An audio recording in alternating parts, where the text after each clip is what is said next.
Funny for you, isn't it?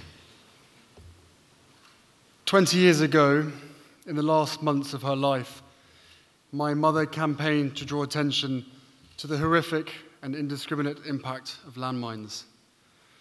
She visited affected areas such as Huambo in Angola and Trevagnik in Bosnia.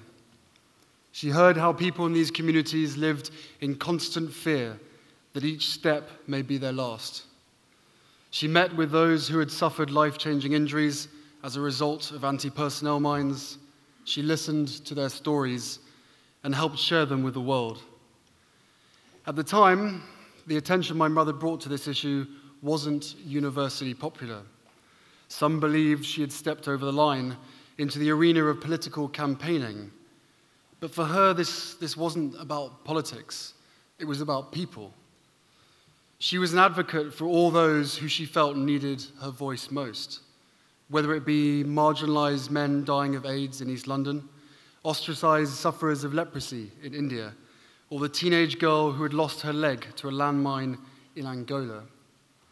She knew she had a big spotlight to shine, and she used it to bring attention on the people that others had forgotten, ignored, or were too afraid to support.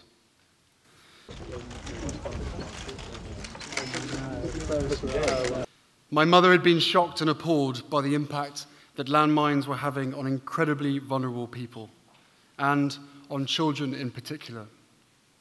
She didn't understand why more people were not willing to address the cause of so much suffering. She refused to accept that these destructive weapons should be left where they were, just because they were perceived as too expensive and difficult to remove.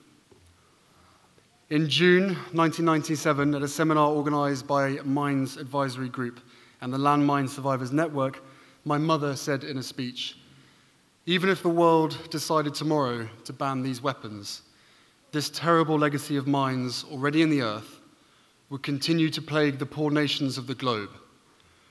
The evil that men do lives after them." 3 seconds.